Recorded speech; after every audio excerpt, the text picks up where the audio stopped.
Hi guys, it's me. Yes, I'm out again, but this time not on a wild camp. I'm out on just for a little walk, and if you want to find out more and why I'm out on a walk, you're going to have to stay tuned and keep watching. So I guess it's that time to roll those credits.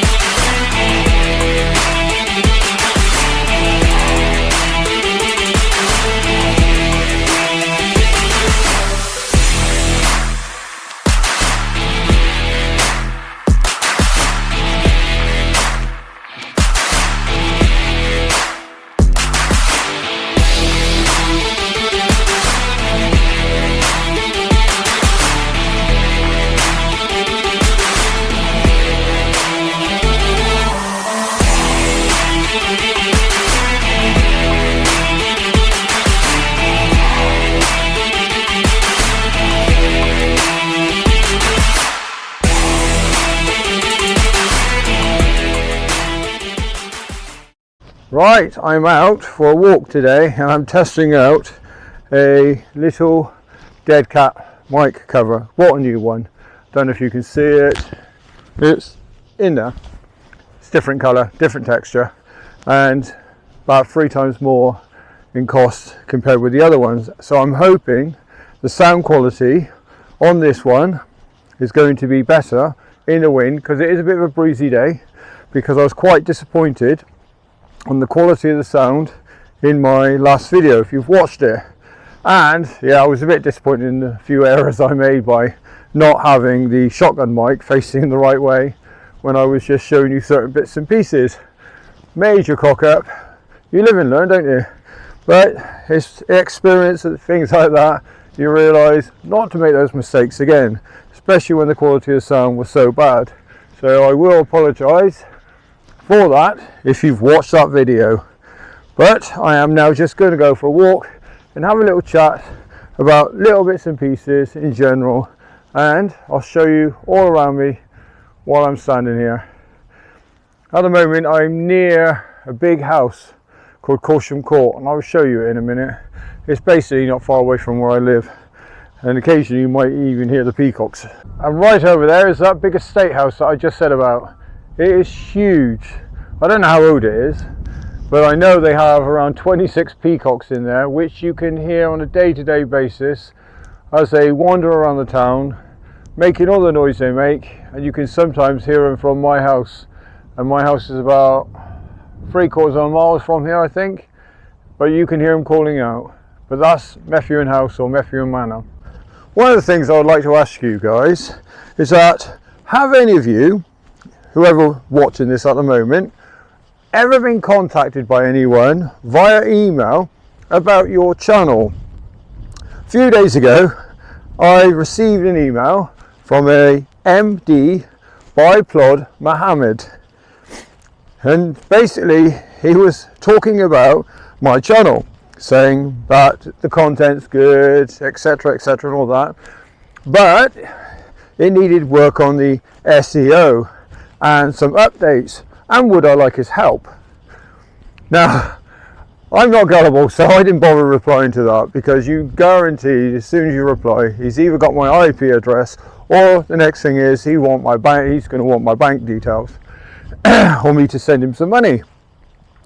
So I went on YouTube, looked up his account, well, I put his name in, and up popped a number of channels with that name, and a few of them all had the same photograph. And to be honest, if you are watching this, whoever you are, it should be me asking you if you need help with your channel, simply because you've only got 6 subscribers and 5 subscribers on some of your channels. So somebody with such low subscribers, how are you going to help me boost mine? So has anyone else received some dodgy emails from people sort of basically saying that they can help your channel grow? And I'm not being racist or anything like that, and if you take it as that's how it comes across, that's down to you. But this guy in his photograph, he looks Indian or Pakistani. I have received so many telephone calls in the past on my phone, house phone and mobile, and they're all sounding Indian or Pakistani. And it just seems like that all certain countries can produce are scam people, scam artists. Because I've never been phoned up by anyone with a British or English accent, English meaning English or American or any country that speaks the same language as we are. It's always been Indian people or Pakistan people. So, do these countries just produce con artists, scammers? Because that's how it comes across. I had one not too long ago phone me up on my house phone about my Amazon account, and it was about a talk about £90 has been taken out of my Amazon Prime channel. So I just kept him going for a while because my house phone is not linked with my Amazon account, nor is my mobile. So I thought I'll keep him going a bit longer. And then he was chatting on about X amounts coming out and it seems a regular occurrence and so on and so on. So I asked the guy, whose account was it out? Was it out of my partner's Amazon Prime or my Amazon Prime? Now, what you need to know is I don't have an Amazon Prime account. I have an Amazon account, but I don't have a Prime account. The guy turned on the phone and said, it is your account. When I turned around and told him I didn't have a Prime account, instantly the phone went dead. And when you do try phoning back, and this is the odd bit, it always says you have dialed an incorrect number. So how can you dial an incorrect number on a number that's just phoned you? So they've obviously got blocks on their phone to stop you contacting them. And they are always phoning from mobile telephones. So it's not a racist thing by saying India or Pakistan is just producing a load of people who are out to scam, con people out of their money or into their bank accounts. It's not a racist thing to say. It is true. I'm just being honest with you. I've even had them phone me up in the past as saying I've had a standing order on, I think it was a Lloyd's bank account that's coming out of my account and everything else, and I stopped them right there and then and said I don't see how it can come out of my Lloyd's bank account when I don't have a Lloyd's bank account. Instantly phone goes dead, and then when you try phoning back, instantly you get that this number doesn't exist or you've dialed an incorrect number. So yeah, I'm just baffled by how these people seem to think we are so gullible in this country. And I don't know, it's probably worldwide they do it too. But you know, how many people fall for it? I'm definitely not. So if you're watching this, Mohammed, no, I'm not interested in your help. I'll make my own channel grow. And the other thing I want to whinge and whine about, so apologise on the moans and groans, or the bickering. Well, not bickering, is it? Not really. It's just whinging and whining about pains in the asses in general. Is that the experts on YouTube, I follow the instructions of what one of the experts tell you when it comes to posting videos and etc, etc. I've said about it in the past about how I watched one guy, I'm not saying the name, and he tells you to post your videos between 7 p.m. and 11 p.m. and you will get maximum results. What a crock of crap. I posted my last video at, I think it went online 7:30 at night. I have, I think, 28 views on it since I posted it. So I didn't get the sudden mass views that this expert was predicting when they say you put it on certain times. And I do respect the fact that when you get these experts talking about YouTube channels and everything else, they are mainly focusing, which is what I believe in, on channels such as people who play Minecraft and various things like that, or people talking about how they can promote your channel, or various bits and pieces on that line. They don't do it or analyse it in general on everyday channels like this, wild camping channel or whatever else channels you do. I think they just base it on certain elements within YouTube, not all elements in general. Basically, it is what it is. If your channel is going to grow, it's going to grow. If it's going to flop, it's going to flop. I'm happy with the way things are going on my channel. I've got subscribers, not a great deal, but I'm not moaning, and I'm getting views on my videos, which I'm happy about. So my channel in one aspect is slightly a success because it hasn't failed.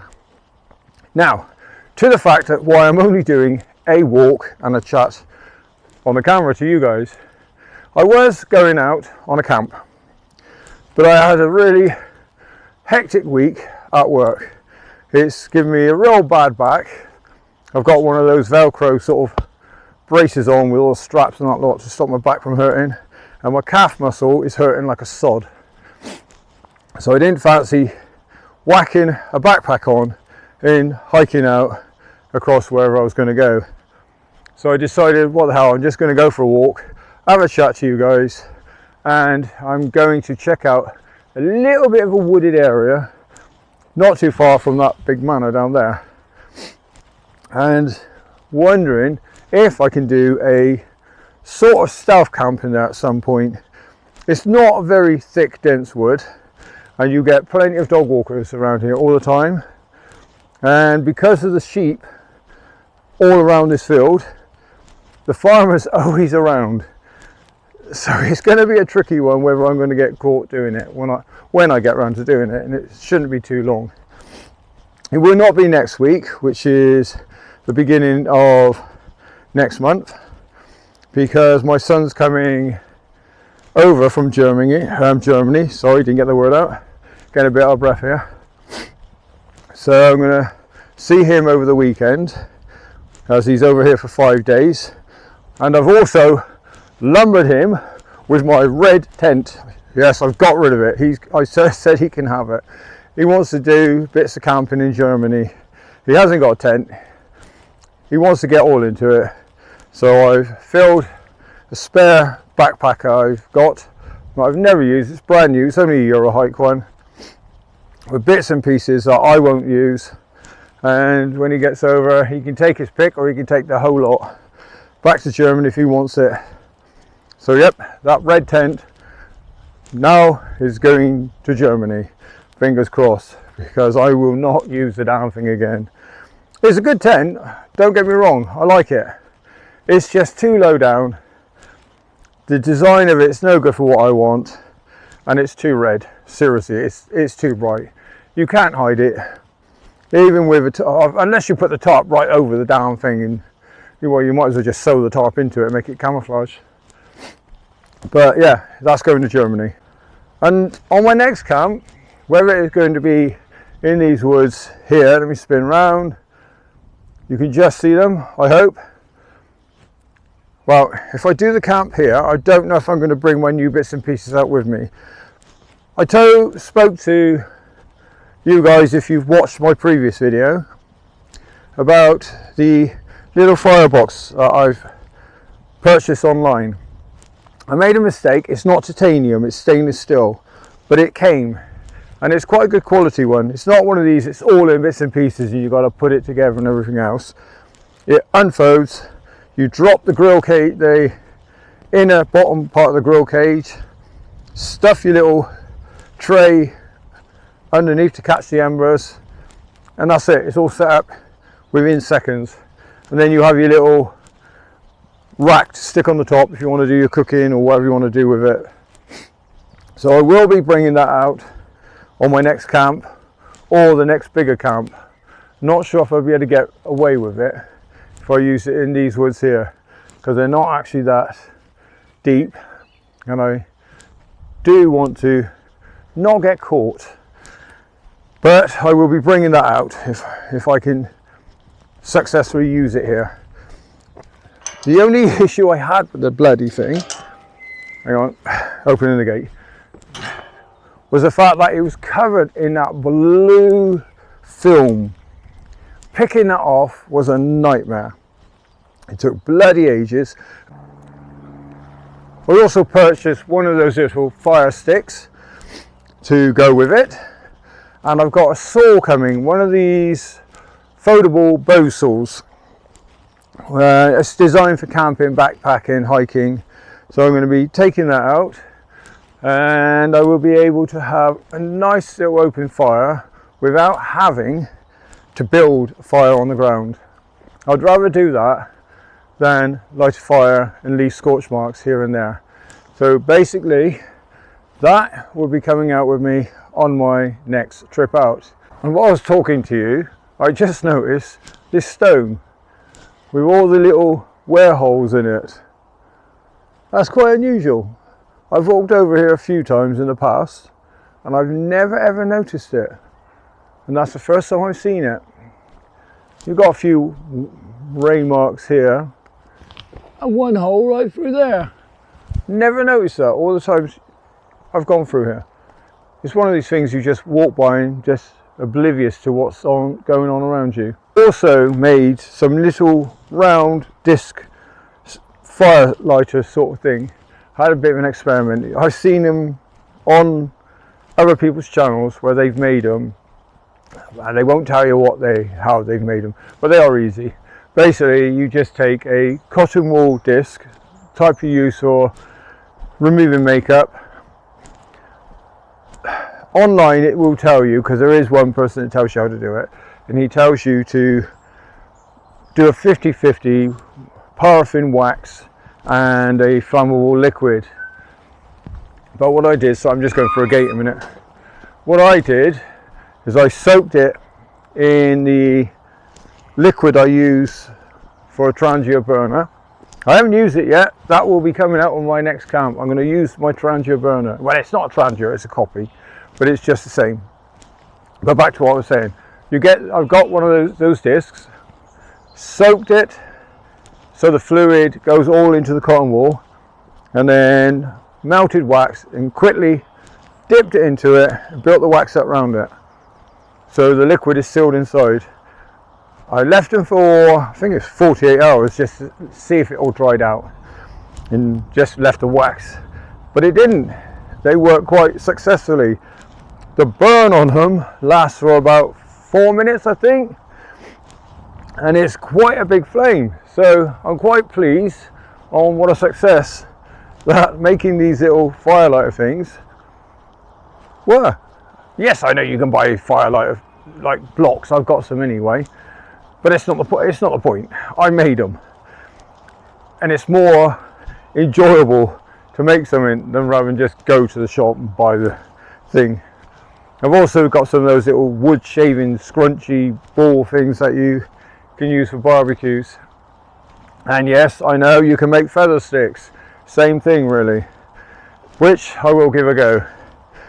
And basically what I'm going to do is I'm going to start doing a little bit of element of bushcraft into it. Not going to go fully into bushcraft. I did it in the past and I cannot be bothered to do it. I cannot, especially the hammock. I'm giving my hammock, I've got two, I had two hammocks.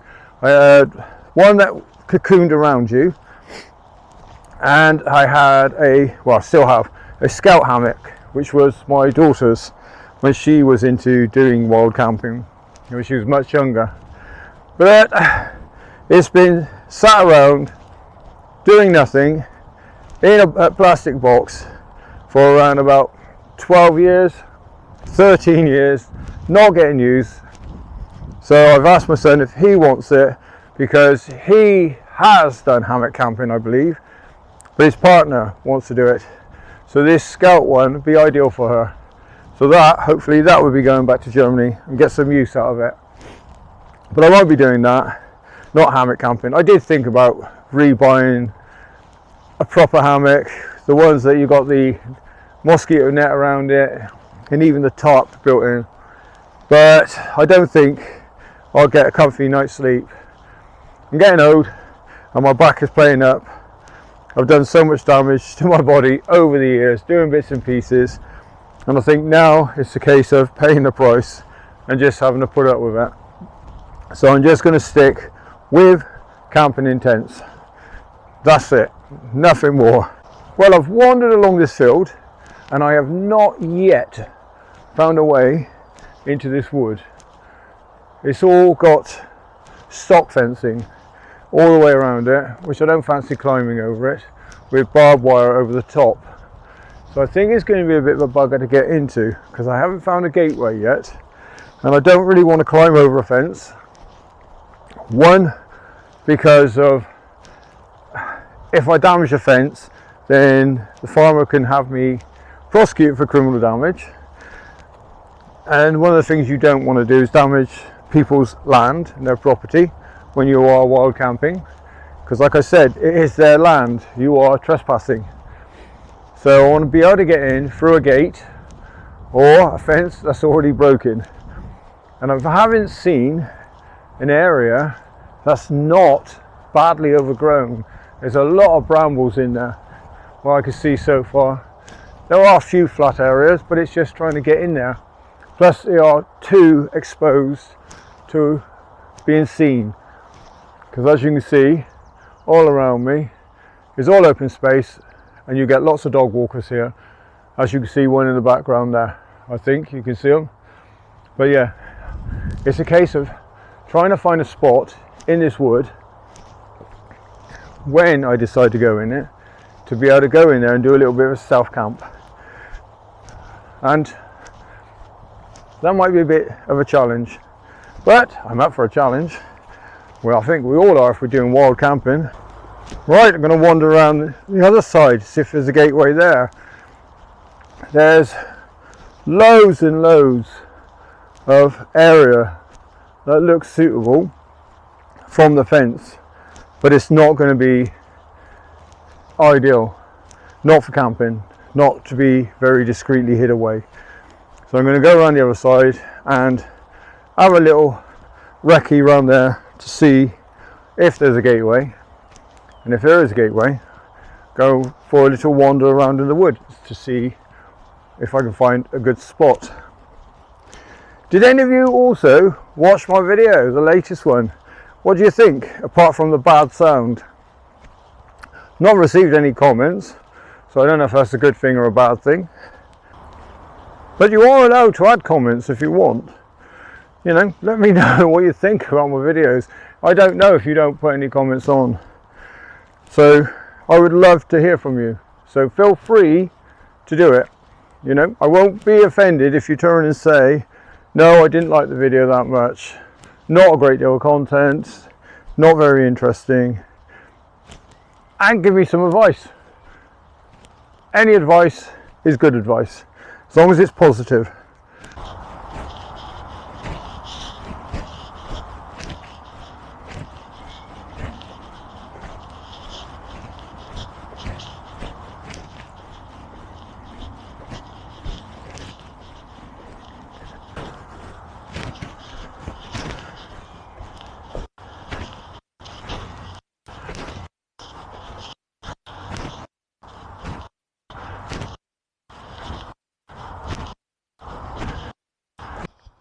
And yes, I know it sounds like I'm seriously bothered about the fact that my YouTube channel isn't growing that well, but I'm not. It's basically a diary for future. Sharing stuff with you guys, hoping that there are elements that's useful to some people. And in tens of years come, like decades onwards and so on and so on, when I'm long gone and I'm cremated and my ashes are scattered wherever, I don't care where they go, that this channel will stay online and have some use to someone. So it's basically doing something that may be valuable or have some value to some people, sharing the knowledge of what I do, and so people in the future will carry on doing it, rather than sitting on their backsides in front of a television watching rubbish, or on a game console playing games missing everything that goes on around them on the outside. Because believe me, I would rather do this, wander around out in the open, enjoying the scenery, all the sounds, seeing things that you wouldn't normally see, rather than just playing a game console. Don't get me wrong, in the past I used to play my PS4 quite a bit, but it didn't prioritize my life. It was only one of those things I did for about half an hour to an hour, then got bored because I prefer to be outside. I'm an outdoors person.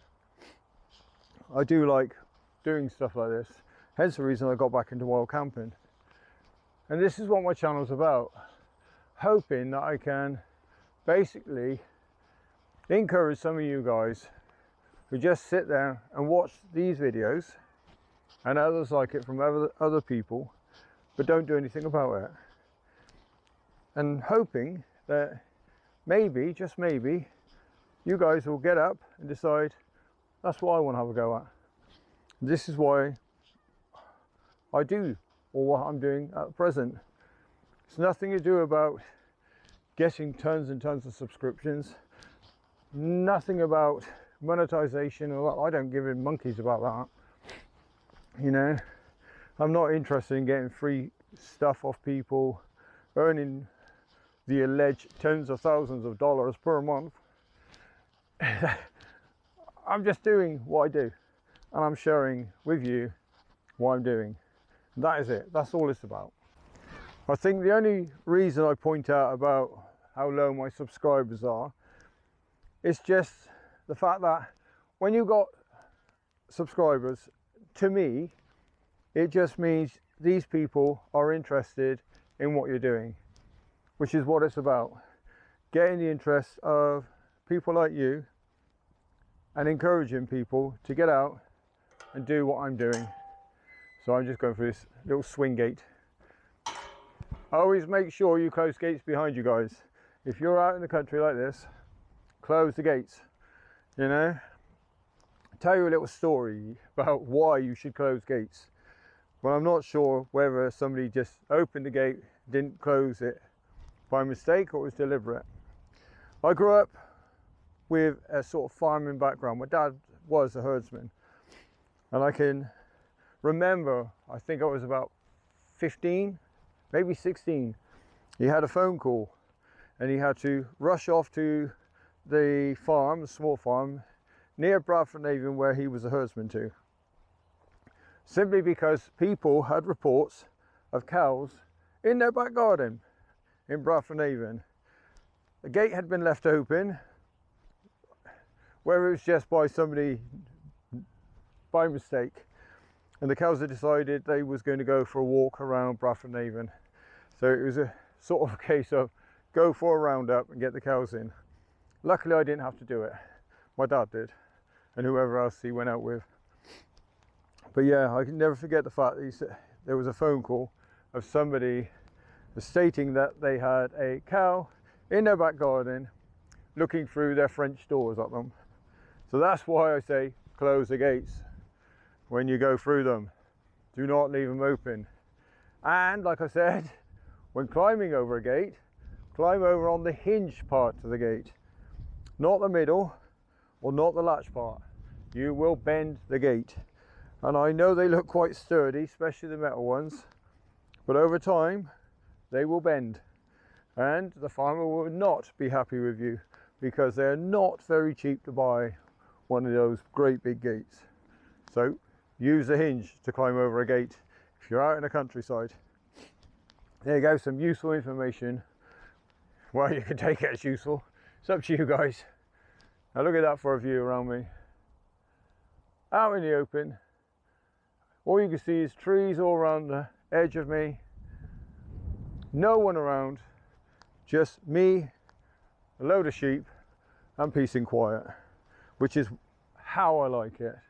And I still haven't found a way into this bloody wood without having to clamber over stock fencing and barbed wire. And I'm not actually going to do that. And there is no way of getting into this wood. I cannot find a gate. The owner of this wood definitely doesn't want anybody in their wood. You're talking barbed wire that's, I guess, chest height. Don't know if you can see it behind me. Yeah, so there's no way I'm getting into this wood. I cannot find any way in. And you can see here, I'll show you in a minute, one part where the fence has been broken, they have built a load of wooden fencing around that. I am not going to be able to get into this wood. So it looks like that one is out of the question of doing a little bit of a stealth camp. So I guess it's a case of go on my laptop and do a bit of searching on wooded areas nearby. Forgot to add as well, I picked up a really good bargain a few days ago. I was walking past my local charity shop, Dorothy House, and in the window was a pair of Currymore walking trainers / shoes, brand new. In the shops they are £39, I believe, the ones that I've got. I paid £7 for them. So if you pop into your charity shops, you might find kit in there. I'm always in there, well, certain charity shops, because I buy loads of vinyls, because I'm into my albums. I prefer the sound, that crackly sound, and the best place to get them from, reasonably cheap, is usually charity shops. Sadly, most of them that people donate are things like Valdunican and rubbish like that. Well, it's not rubbish, it's just not my taste in music. I'm always hunting out all the 80s ones, but obviously because I like 80s music. And occasionally you can find some really good albums in the shops. I have picked up 2 recently. Yes, I paid £8 each for them. I think one was by Pet Shop Boys and one was by Dire Straits. Both original, both from the 80s, and they played as if they were brand new. What you do is you get a bit of cotton wool, bit of surgical spirit, you run the disc, wipe all it round with it, clears all the dirt out of all the grooves, and it was good as new. And yes, I know people say yes, but you got the crackle sound and all that lot. That's what I like. I don't like that digital sound you get with CDs or when you download it off the internet. That's not for me. I love that old vinyl sound, that little crackle you get, maybe the occasional jump where there's a little skip in the record, which can be easily fixed if you know what you're doing. You just got to be very careful. All you need is a putty rubber and a sewing needle and a very steady hand, and not overworking it. I've done that. Basically, you run the sewing needle in the groove as if it was the needle of the record player. Not too much pressure, and you just do it, and you just push the groove in line to get rid of that skip or that jump. The only problem is, which I learned from experience of doing it, if you do it too many times, you get a really gravelly, distorted sound because you push the grooves too deep. And hold on, if you look around behind me, some little lambs.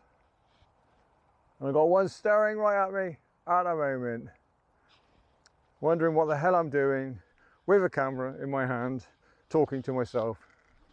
He probably thinks I'm crazy. Probably am, you know, chatting away to myself. But I'm not answering any questions or any comments. So, hey, they always say it's okay to talk to yourself. It's when you start answering, or when you start arguing with yourself and you end up losing the argument. Never do that. I guess that's the end of my waffle, my little bit of moans and groans. Just wanted to keep you guys up to date on what I'm doing, why I haven't been out and done any camps in the past week or so. Like I said, back issues, leg issues, and then like I said, also next week my son's coming over from Germany, so I won't be going out that weekend. So it'd be the second week, I guess, in May when I get my backside into gear and getting out doing a camp, because that is one of the other issues about doing wild camping, especially when you've had a hard week at work. And like I said in the past, I'm not used to hard work. I'm normally used to doing quite easy jobs, let other people do the manual work, but it's rewarding. I know I've earned my money, but it is making me ache and paying its price on my body. So there are times when it's like, I think, yes, I want to go out camping, I want to do a camp, and by the time it gets to Friday, it's a case of I can't be asked, I ache too much, my back hurts, my leg hurts, so you end up putting it off. But this time, genuinely, my calf muscle is really giving me some grief, and I don't really want to push my luck by hoisting a backpack a few miles on a trek. So I'm just going to take it easy this weekend and see how it goes. So if you want to find out what my plans are or where I'm going on my next camp, you know what you're going to have to do, don't you? You're going to have to keep an eye on my channel, and feel free to click the like button and check out my videos. Go check them out, see what you think. Give me your honest opinion. Tell me what you think. I'm interested to hear from you guys on what you think of my videos. Be honest, just not too brutal, okay? Now I'm going to make my way back home and enjoy a nice cool beer. I haven't had one in 4 days, so I think one's well overdue. There is a plus side to my job. Yes, it gives me a backache, especially when I have to do a lot of bending and lifting and everything else and moving stuff around. But I've been trying to lose some weight for ages. Went on a vegetarian diet, tried that, and I could not lose weight. I think at one stage I was about 90 kilos, just under. So I've been struggling to get to what is meant to be my ideal weight when I've done all the mathematics on the house line and thing about your BMI and all that stuff. And it's been one of those things I thought, well, it must be my age, the fact that I'm not losing weight. It's just, you know, you get to that point in time, you struggle to lose weight. Oh, there's some more little lambs over there. So you're easily distracted by cute little lambs. There you go. Back to what I was saying. So I could never lose weight. And I think basically what it was is because I spent most of my time as a support worker, sat on my backside, doing not a great deal, is one of the reasons why I couldn't lose any. And the fact that I was always snacking and munching on basically junk. Now, since I've been doing this job, this new job, I have lost 3 kilos. Yep, 3 kilograms. I'm well chuffed. I want to try to get down to, I think 79 is meant to be my ideal weight for my height, my build, my age. I am at present 83, I think I am at. And I know this because we have large weighing scales that are basically 100% accurate.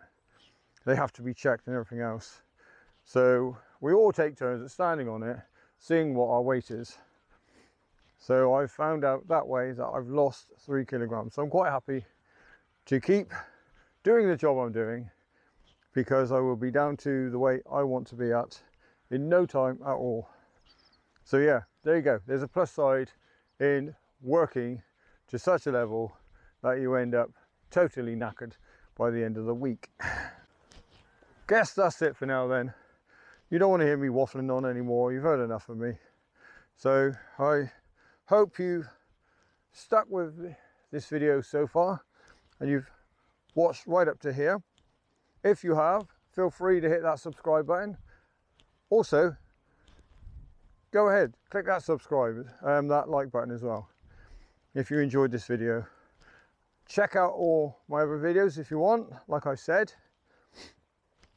And it's a case of plan my next camp, and if you want to see what I'm doing, well, keep an eye on my channel.